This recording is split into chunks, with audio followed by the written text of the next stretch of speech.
Okay. So, good evening everyone. Ah, Sorry kasi ngayon ko lang 'to magagawa kasi sobrang busy kanina. Actually kahapon pa. So, hindi ko na napuntahan yung mga klase ko. Actually, isa lang yung napunta kong klase, yung last period na. Pero anyway, so yung mga naghahanap kahapon pa nung reviewer, ito na yan, no? So, ang reviewer natin is based lang naman dun sa summative test or yung long test na ginawa natin. So, itong mga questions ko, kinuha ko from the results of the long test. So, yung may certain section na lang akong tinignan, yung result nila. Then, ito yung mga questions na tingin ko mababa yung nakuha nilang mga points, no? So, this is the questions, no? Starting from number 9 tayo, no? To evaluate the integral of 1 minus 6x squared minus 8x dx, which of the following describes the correct application of the power rule? So, paano nyo daw ba i-apply yung power rule, di ba? When we say power rule, di ba? Integral of x raised to n dx. So, ang ginagawa natin dito is we need to add on the exponent x raised to n plus 1 over or divide, no, the exponent or existing exponent, then plus 1 din, plus c. Ayun yung ginagawa natin, no? So, yun lang naman yung tinatanong dito, no? What are the steps in the power rule or how you describe the power rule here? So by choices, sabi dito, letter B ang answer, no? Increase each exponent by 1, which is ito, in-increase mo by 1, and divide the term by the new exponent kasi the new exponent will be added by 1. So that's the answer. Okay, next, number 10. What is the most important first step to evaluate the integral of square root of x to x minus 5? What will be the first step, no? In this case, no, kasi dahil nga wala naman tayong product rule unlike sa derivative, ang ginagawa natin is distribute natin tong square root of x, no? Pero dahil nga medyo magiging mahirap kung we direct the uh, distribution of square root of x, we transform first the square root of x as fractional exponent. So, ang square root of x is equal to x raised to 1 na. Ayun yung tinatanong lang, what is the first step, no? Transform or write the square root of x as x raised to 1 half, then distribute, no? Into the parentheses before integrating. Kasi, mas madaling mag-integrate once na naging fractional exponent siya, then you distribute, no? Kasi you can apply the power rule on each term once you distribute. So the answer is letter B. Rewrite square root of x as x raised to 1 up and distribute it into the parentheses before integrating. So letter B ang answer. Next, number 11. So small weight is swinging in the... sorry dito sa question na to kasi iba yung variable, ginamit kasi natin is sin t or t variable or in terms of t, pero yung naging choices kasi is x. Pero let's disregard the variables na lang. No? Kumbaga, let's pretend that is same variable. So tinatanong dito, merong small weight daw with model at function of v of t equal to sin t over 3. 3. If the weight starts at the position of s equal to 0, when t is 0, find the function of for its position. So, ang hinahanap lang naman dito, ito, may clue na agad, no? Ang hinahanap dyan is the integral of the function or integral of what is a function? Sin t over 3. Okay? So, what will be the integral? So, since meron tong, lagyan natin ng dt kasi wala nakalagay. Okay, so integral of sin t over 3 dt. So, since meron ditong constant na 3, you can factor out, no? Or ilabas mo muna. 1/3 integral of sin t over dt. Okay, then use the formula for the integral of sin t. The integral of sin t is negative cosine t plus c. Okay? Then times 1/3 or ito, magiging answer, letter A. Kasi itong negative or yung 1/3 multiply sa negative cosine, that is negative cosine x over or cosine t over 3 plus c. Okay, so the rest of the choices are wrong. Next, number 40. Before you can integrate the 8 over x raised to 5 plus 35 fifth root of x squared, you must rewrite the terms. No? Kasi sabi nga natin kanina, no? this given or this type of function or this type of terms to integrate this, you need to transform them into fractional exponent or sabihin natin merong negative na exponent kasi meron, tingnan nyo to, merong nasa ilalim. So, kailangan mo siyang iangat, no? Which of the following is the correct written form needed to use the power rule? Kasi nga, by power rule, kailangan nasa taas or nasa numerator yung mga terms na merong may exponent or yung mga variables na may exponent. In this case, yung mga x. Okay? So, in this term, yung 8 over x raised to 5, baga yung x raised to 5, aangat siya. Magiging 8x raised to negative 5. And yung 35, fifth root of x square. Okay, sabi natin kung ano yung roots dyan, that will be the denominator of the fractional exponent. And since meron tong square yung x, so that will be the numerator. So that is 35, o yung 35 that is coefficient. Then x raised to, ito yung numerator natin is 2, ito yung square kanina, over the roots. Ano yung roots natin? 5. Okay, then pagsamahin nyo lang. So what will be the answer? 8x raised to negative 5 plus 35x raised to 2 over 5. So that's the answer. Next, number 60. If the given integrand is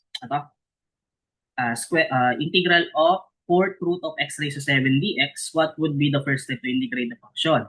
So the answer here is transform the integrand into fractional exponent of 7 or x raised to 7 over 4. So same concept on the previous question, no?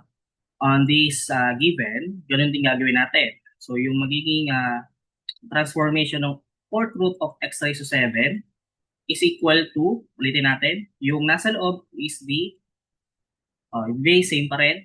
Yung nasa labas, or nasa loob pala, sorry. Nasa loob na exponent, that will be the numerator. Yung roots is the denominator. Kaya ito yung answer. Kasi kailangan nyo muna i-transform into fractional exponent kasi in this case kasi may hirapang kumuha ng integrand. So kailangan nyo muna siyang i-transform. So transform the integrand into fractional exponent first, no? Yung C, ito yung pinakamalapit na answer, letter C kasi x raised to 4 over 7, which is wrong.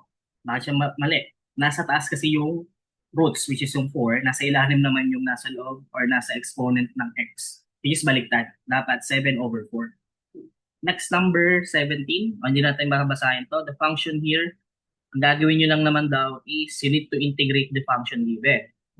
So what will be the integral of x times 3 minus x squared raised to 5 dx. Lagyan na natin ng dx. Okay, so first is, in this type of question, hindi tayo pwedeng mag-distribute nung x dito, katulad nung may example yung question kanina, no? Na sorry, nasa na ba yun? Wait, nanap mo. Ito. Tulad dito, pwede kasi i-distribute. Kasi, wala namang raise yung 2x minus 5. Pero in this case, hindi natin pwedeng gawin yun na yung x distribute on the terms of 3 and negative x squared. Gagawin mo is use substitution. Okay, use substitution equal to 3 minus x squared. Derivative du over dx equal to the derivative of this one, yung 3, magiging 0 siya. The negative x squared, that is negative 2x. I hope yung pagkuha ng derivative, hindi na natin to, negative 2x lang. Okay? Hindi na natin to ulitin, no? Kasi we already encountered this one. Next, tignan nyo yung given. Ang papalitan mo dapat dito is x dx. Kumbaga, dapat ito is maging x dx. By cross multiplying, idiretso na natin to. Imbis na yung dx, iangat pa natin dito, ang gawin na lang natin is kailangan i-transform na agad natin siya ng x dx. So, in this case, meron tayo sa kabila ng negative 2x. Itira na natin dito yung x. Hindi na natin siya ibababa pa, no? So, magiging du. So, ang tatanggalin mo dito or ibababa mo is yung negative 2. Okay? Equal to, itong dx, iangat mo na dito, you need to multiply on x para maging x dx. Ulitin natin on rules of substitution method. We need to transform or we need to substitute the inside function, which is 3 minus x squared as variable u, and also the variable of integration. In this case, yung x dx, papalitan mo ng du over negative 2. So, magiging transformation niya is u raised to 5 times, ilangat natin yung negative dito. So, magiging negative du over 2. Okay? So, before you use the power rule, uh, labas mo muna yung negative 1 half, no? Or yung negative over 2. So, that is negative 1 half times, times the integral of u raised to 5 du. Then, apply power rule. Negative 1 half. Hindi na natin to ipapakita kung bakit siya magiging u raised to 6 kasi you need to add the exponent then divide the new exponent on the given function, no? So, magiging u raised to 6 over 6 plus c. Okay, then distribute the negative 1 here. So, that is negative u raised to 6 over 2 times 6, that is 12, plus c. Tapos, bring back the original function. So, that is negative, may negative sa labas, negative 3 minus x squared over 12 plus c, which is also same with the choice number or letter D. Okay? Yung negative 1 over 12 is same as negative over 12 din siya. Okay? So that's how you solve this one. Next, number 18. Okay? So same lang din dito sa number 18. You need to use the substitution method. So the function here is t sine 2t. Okay? Pero in this case, ang inside function mo here is itong 2t squared. So u is equal to 2t squared, derivative, du over dt equal to, derivative nito is 4t. Tingnan nyo ulit sa original function, ang papalitan mo is t dt. Okay? So gawin na lang natin, cross multiply pa rin naman to, pero iiwan na natin yung mga kailangan lang natin. So in this side, ang iwan na natin is yung du, tapos yung this side, ang ibababa na lang natin yung 4. Tapos yung dt, iangat natin. So that is du over 4 equal to t dt. Kasi para madiretso na natin palitan siya. So from original function, magiging integral of sine. Okay, yung sine hindi siya inside function. That is the function pa rin. Sine, tapos yung 2t square, mapapalitan ng u. Tapos ito, yung t dt, mapapalitan ng du over 4. Okay? So same kanina, you need to factor first the 1/4 or over 4 here. So that is 1/4 integral of sine u du. Okay? Sine u du. Then integral ng sine u du or sine x dx, same sa formula, no? Maging answer dyan is 1, di pala siya 1, this is 1/4 kasi over 4 dito. So 1/4 times yung integral ng sine u du is negative cosine u plus c. Okay, distribute the 1/4, then bring back the original function. So that is negative 1/4 cosine, ang original function is 2t square, then plus c. Okay, so that's the answer. Kaya ang answer is letter D. Next, number 19. Which of the following statement best analyze the coefficient or why the coefficient is 1 half appear in the evaluation? Kasi sa answer nito, magkakaroon ng 1 half. So, saan daw ba galing yun? The answer here is the reciprocal of the derivative of 2x plus 1 required to undo the chain rule. Kasi ito yung ginagawa natin, no? Yung cross multiply. Pakita natin. The inside function here, ito yung function. Obviously, the inside function is 2x plus 1. Okay? 2x plus 1. Get the derivative, du over dx equal to 2. Okay? Ang 1, magiging 0 yan. 2x, derivative niya is 2. Then cross multiply kasi ang papalitan mo lang dito is yung dx. So yun yung sinasabi ng reciprocal, no? You need to get the reciprocal kasi yun yung papalitan mo. Cross multiplying, so that is du over 2 equal to dx. Ito yung sinasabi niyang undoing or ina-undo niya yung chain rule on the derivative. Ito yung ginagawa natin for substitution method naman in integral. So itong 1/2 na yan, o yung over 2 na yan, ito yung sinasabi na. Saan daw ba galing yung 1/2? So letter B is a reciprocal of the derivative of 2x plus 1 required to undo the chain rule during integration. Okay, so hindi na natin yan itutuloy kasi that's, ang tinatanong lang dito is yung 1/2. Saan daw ba galing? Okay, next, number 20. Consider the function, the integral of 4x cubed plus 6x squared times e raised to x raised to 4 plus 2x cubed dx. Which of the following integrals represent the correct substitution rule of the integration?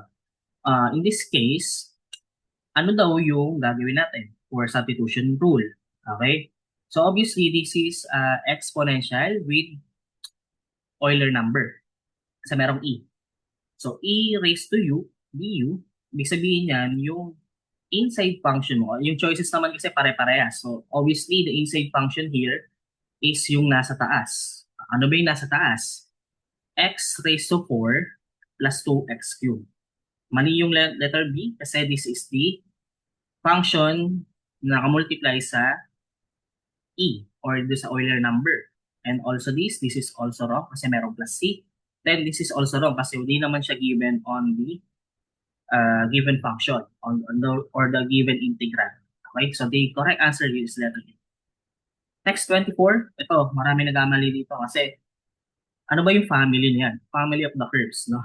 What is the equation of the family of the curves whose slope is 3x minus 5? When we say slope, this is derivative. That is dy over dx equal to 3x minus 5. Okay, kasi derivative of y with respect to x. Pag slope rate of change yan. Also find the equation of the member whose curve passes through point 1 to 1. Ang hinahanap dito is yung particular solution.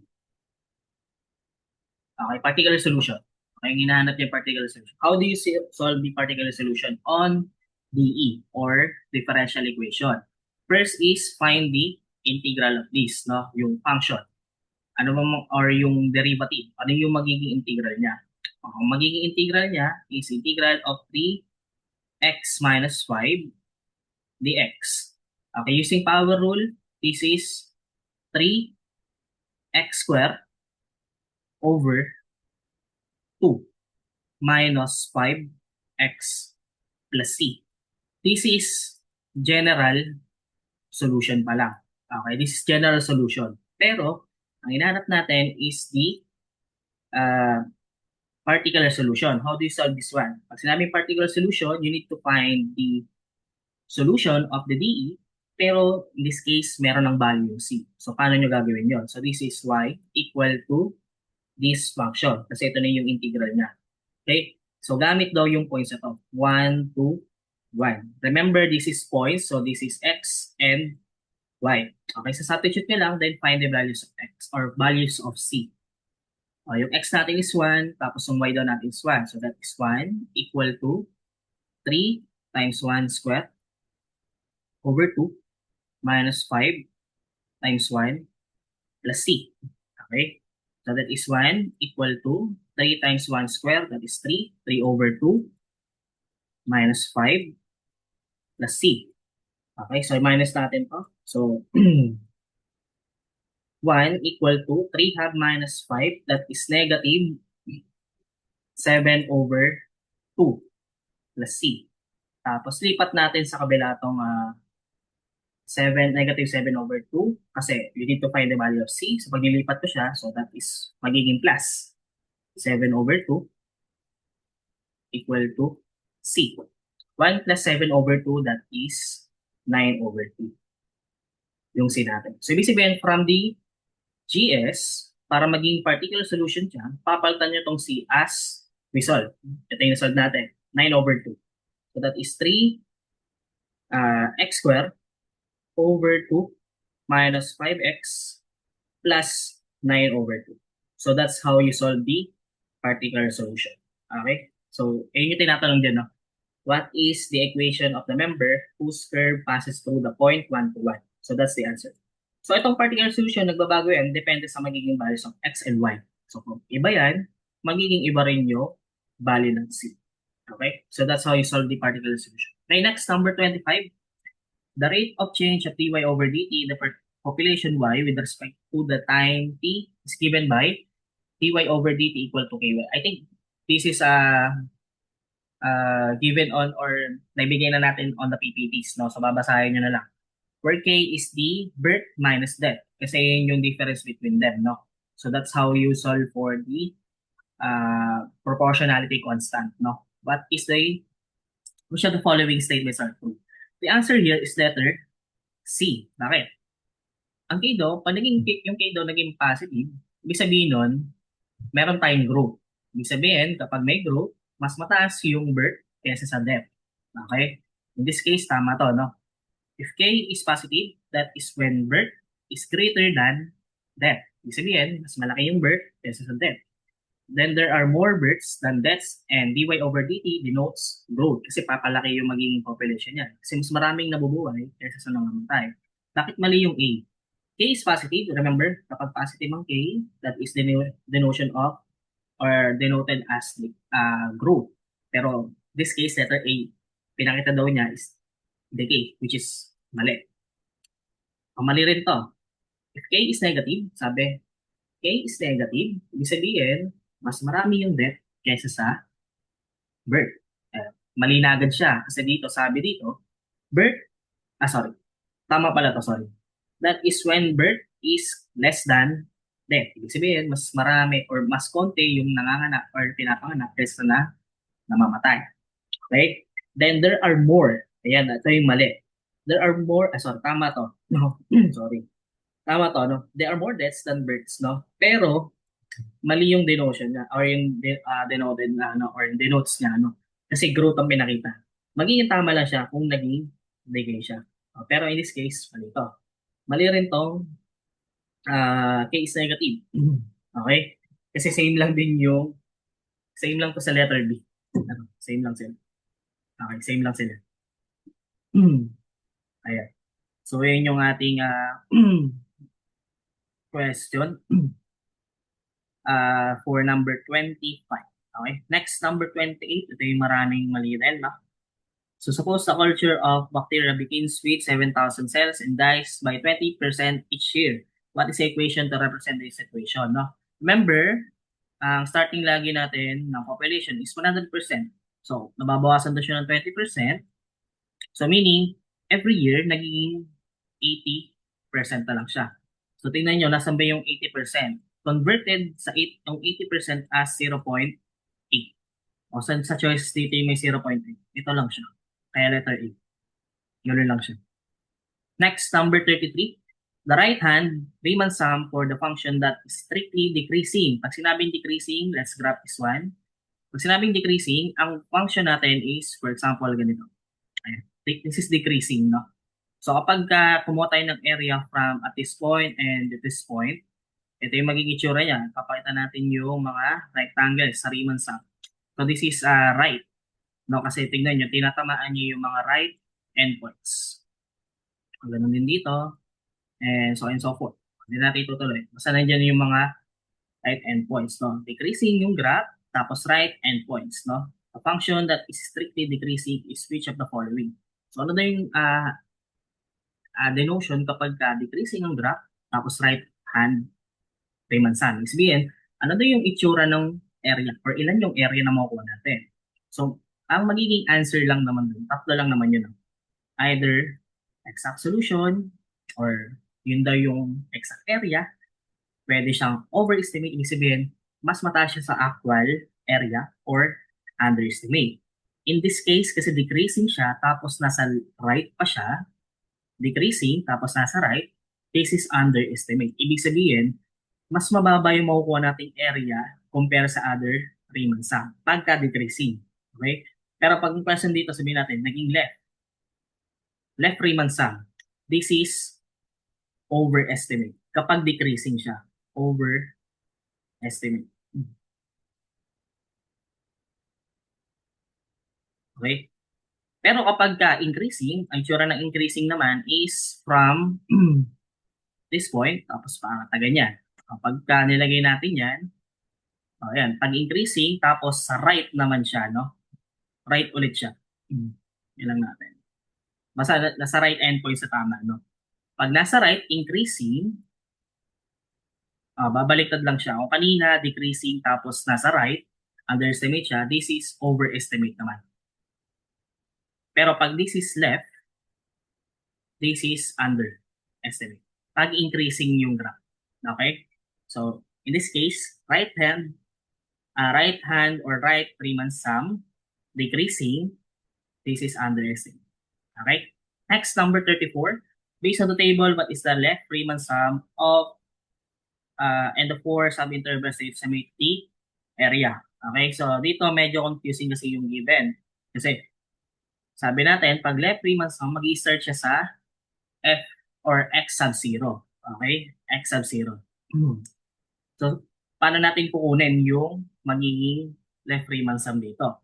Kailangan nyo kunin yung difference per terms nung sa x. Ibig sabihin, itong kukunin natin, ilan yung difference nila. Then, sunod lang, and this one. Okay? So, anong difference nila? 5 minus 0, this is 5. Ito kasi yung gagamitin natin na, kumbaga yung sa rectangles, ito yung width. Okay? Yung height is mag-i-start tayo sa pinakamababa at f of x. Kasi ito yung magiging length natin. Okay? So, since ito tayo kukuha, so kailangan natin ng width or yung difference between the intervals. So, 5 minus 0 is 5. 6 minus 1 is 1. 8 minus 6 is 2. And 9 minus 8 is 1. Okay? Ayan siya. Tapos, imumultiply natin yung mga width dun sa length. So, ulitin natin. Nag-start tayo sa pinakamababa, sa 3. Since apat yan, so ilan yung gagamitin natin? Sunod is 4, 5, hanggang 7. So, imumultiply natin yan. So, 5 times 3, ito siya. 1 times 4, 2 times 5, then 1 times 7. So, that's the answer. Pero, kapag ang question dito naman is right Riemann sum, mag-i-start naman tayo sa 4. Okay? 5 times 4, 1 times 5, 2 times 7, and 1 times 6. Which is ito yung letter B. That is right Riemann sum. Ito yung right Riemann sum. Pero ang tanong dito is left. So, we start sa 3 times the difference between the interval, first and second interval, then so on and so forth. Okay, so that's how you solve. Next, number 35. Midpoint, no? Okay, midpoint, Riemann sum naman between 0 to 3 with 3 sub-interval. Okay, so dito naman, obvious naman yung magiging answer dito. Bakit? Kasi every interval, tingnan nyo, nasa gitna lagi itong mga to. Itong mga to, itong tatlong yan. Okay? Yan yung gagamitin natin. Yung gitna ng 1 and 0, and ito yung 0.5. Gitna ng 1 and 2 is 1.5. Gitna ng 2 and 3 is 2.5. Yan yung gagamitin natin. So that is 0.5. Pero ano yung kasama niya? Ito yung width Asan na yung length? Ang length niya is yung corresponding points or corresponding y with the midpoint. Kung sa 0.5, katapat niya is 0 plus 1.5 times 9 plus 2.5 times 5. Okay, so that's the midpoint. No? Magiging answer nyo dito is 26. No? Okay, so ayan, calculate nyo na lang. No? Yan yung magiging answer dito. 26. Next number, 37. I don't know bakit ang daming mali dito. No? Which of the following are considered as the limits of the integration? Pag sinabing limits, ano ba yung number na nandito? Yun lang yun. Yun lang tinatanong din. Okay, the answer is letter B. So siguro naman, self-explanatory naman. Yung parts lang tinatanong niya. What are the limits? Kaya, 1 and negative 1. Or negative 1 to 1. Okay, next. Which of the following is the definite integral of 6 dy over y from 6 to 2? Okay, so paano nyo type yan? Sa calculator, type nyo lang is 1 over x dx. Kasi same lang to as integral of dx over x or dy over y from 6 to 2. Okay? Diba sa ating yung calculate? So, ano makukuha natin dyan? So, integral of 1 over x dx from 2 to 6. Ang makukuha nyo is 1.09. Pero, kailangan nyo i-test lang to mga to. Okay? So, ang ln of 3, I don't know kung tama yung answer ko dito. Ayan, which is same lang din yung makukuha. This is 1.1 or ang 1.1 is same as ln of 3. Okay, ganun na. Ito-test nyo to isa-isa. Ano yung parehas sa 1.1 dito sa mga choices? Parehas. Ang parehas dyan is yung letter C, ln of 3. Next, 45. Evaluate this one. Ito, ang nagtanong lang sa akin dito is yung stem 3. Yung 1 and 2, I don't know. Paano nila nakuha yung sagot? Dito kasi walang sagot, no? Okay, walang sagot dito. So, pag naka-encounter nyo to, bonus na agad to. Bonus na to. Or do sa summative test, this is bonus. Type nyo lang naman to sa calculate. Then, you have the answer. Wala dito yung answer. Mali yung tong C. Okay, so this is bonus. Kung nakita nyo, bonus na yun. Okay? Next, number 47. Okay, ito. Paano nyo ita-type sa calculate yan? Make sure muna this is trigonometric function, tapos yung mga limits niya is naka-radian. Kailangan nyo muna siya naka-radian. Shape mode, tapos rad. Naka-radian na yung calculate. Type nyo to. Paano nyo type yung second? Sir, wala naman yan sa calculate. Okay, paano nyo type yan? So, from 3 pi over 4, from 0 to 3 pi over 4, yung second x kasi is same sa 1 over cosine x. So, papalitan nyo lang siya. So, 1 over cosine x. Ang tip ko dito sa calculate, kasi pag sobrang dami nilagay yung mga parentheses, matagal lumabas yung sagot. Or sabihin na, cancel, mga ganyan. Or time out, yung mga calculate nyo. Huwag nyo dito sa part na to, huwag nyo lagyan ng parentheses. Type nyo lang 1 over cosine, tapos lagyan yung parentheses dito. Then second x ulit, 1 over cosine x minus tangent x. Okay, tapos parentheses, tapos meron ng dx din dyan. Okay, tapos calculate. Maglalabas siya ng answer na, I don't know, baka makuha nyo dito is decimal. Tapos, kung ano makuha nyo dito is, sige, type natin. So, this is 1 over cosine times 1 over cosine ulit. 1 over cosine. Hmm.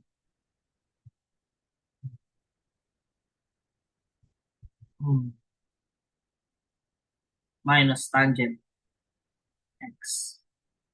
Ayan. Kumpletuhin nyo lagi yung mga parentheses dito kasi baka ito lang yung malagay nyo.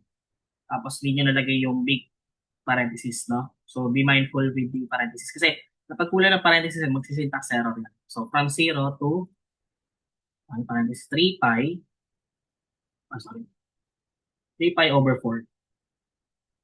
Tapos, equal sign. Ayan, 1.41. So, okay. Yung 1.41 is same as square root of. So, yun lang yung answer. Next, number 53. I don't know, marami pa rin mali dito. 53, use the integral or definite integral. Yung function, lalagay nyo lang. Tapos, from x equal to 0 to x equal to 2. So, from 0 to 2, ang function is 3x squared minus 6x. I don't know kung tama yung answer dito, pero check natin. This is integral of 3x squared minus 6x from 0 to 2. Ayan, negative 4. Pero remember, kapag kumuha tayo ng area, it is always, ang lumabas dito sa calculate, negative 4. Pero remember, the area, or when we're talking about the area, it is always positive. Kaya yung answer dito is positive 4. Baka may mag-answer ng A. Mali siya yung A, no? Technically, hindi siya mali, no? Kumbaga, yung orientation kasi niya is nasa baba kasi siya. Pero, area kasi pinag-uusapan dito, no? What is the area? It is always positive. Okay, next number, 54. Same goes with 53. Integral of x squared from 0, kasi from 0 to 1 yun. Or, sorry, x cube pala to. X cube. Nalagay nyo lang yan. Integral of uh, sorry, nasunod. Integral of x cube from 0 to 1. Tapos equals. Ayan, 1/4 or 0.25. I don't know, baka namin pa rin mali. Kalahati. Nung certain section na inuwa ko lang. Okay, next, number 55, same. Integral of square root of x plus 5 dx from negative 5. Negative 5 yung nasa ilalim kasi ito yung mas mababa lagi, no? To 1. So, type nyo lang ulit yan. Integral of x plus 5.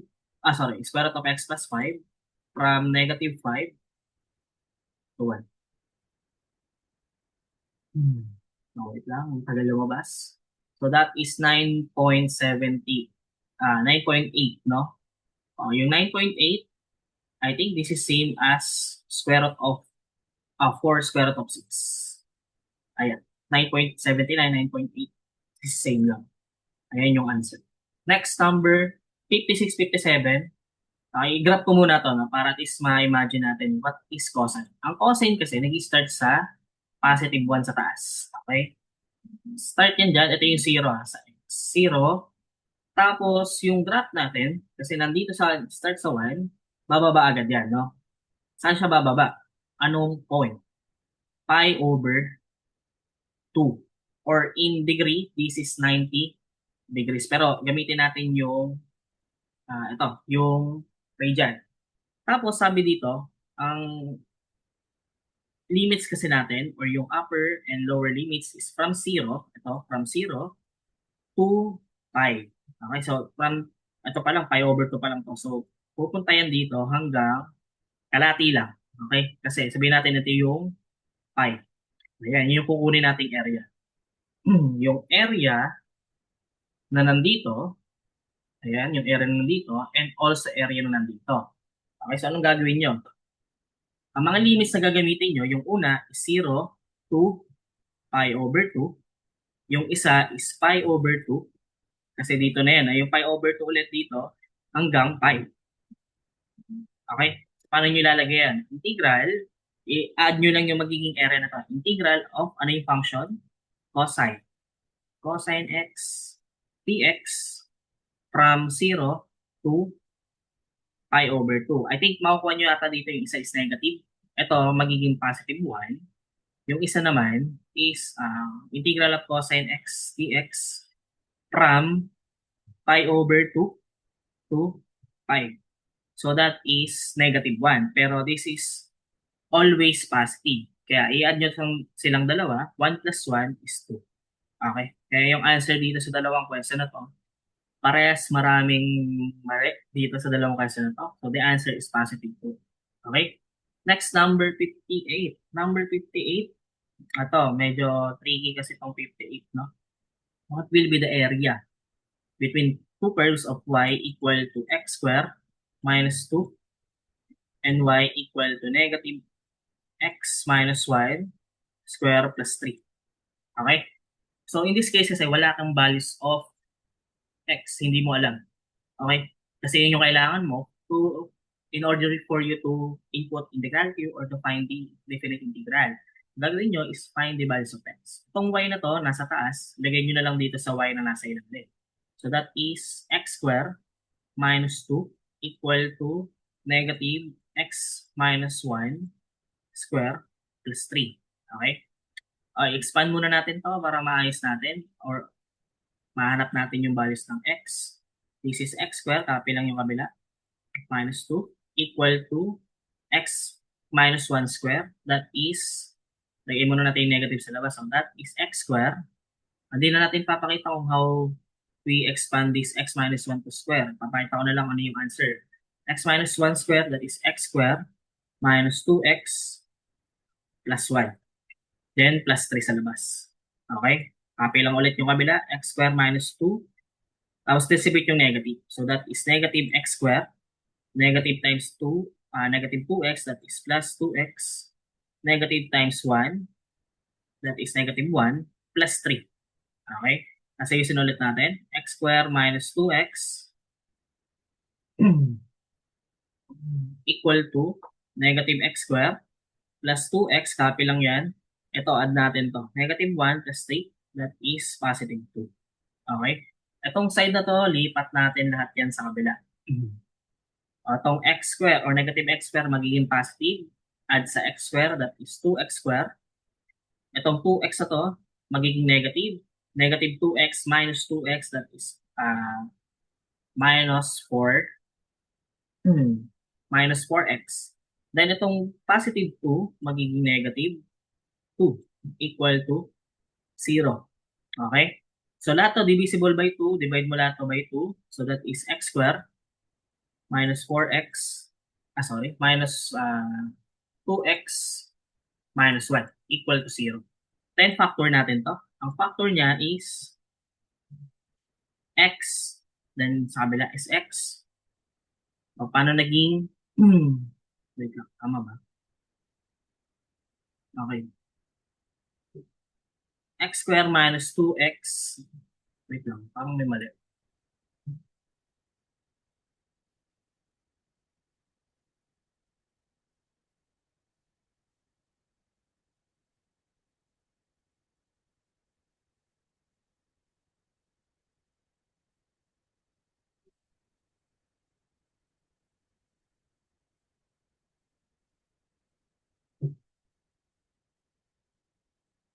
Di, tama na pala. So what will be the factor here, no? So what are the factors? I think wala tong factor ata. Wait lang.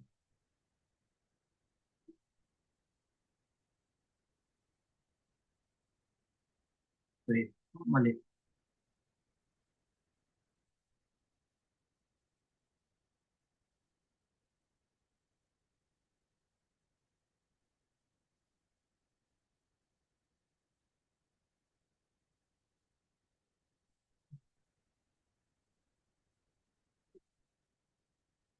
Sige, laktawan ko muna tong question na to. Siguro ibigay ko na lang yung separate solution nito. I-double check ko yung given. Parang may mali sa given. Kasi dapat meron tong factor. Kasi dapat makukuha is itong 9. Anyway, laktawan na muna natin to. I will send siguro bukas na lang. Separate solution for this. I will check the given. Parang may mali sa given. Okay, next number 60. Okay, so the given here is function at t square minus 60 plus 80. Okay? What is the average paid from 5 to 15? Ang nilalagay nyo lang naman kasi integral. So that is 5 to 15. Okay? So, type nyo lang sa calc yan. O papalitan nyo lang to ng x lahat. Okay, type natin x square or t square minus 60 or 6x plus 80. Lagyan nyo ng parenthesis both sa dulo, magkabilang dulo. Okay? Tapos, from 5 to 15. Okay? 5 to 15. Ayan. Makuha nyo is 1283.333. No? 33. Yan. Okay? Pero ang unit nito is naka feet per second pa siya. Feet per second. So, paano nyo daw siya i-convert into miles per hour? Ito yung conversion niya. For 1 mile, meron daw 528 feet. Tapos for 1 hour, meron 3,600 seconds.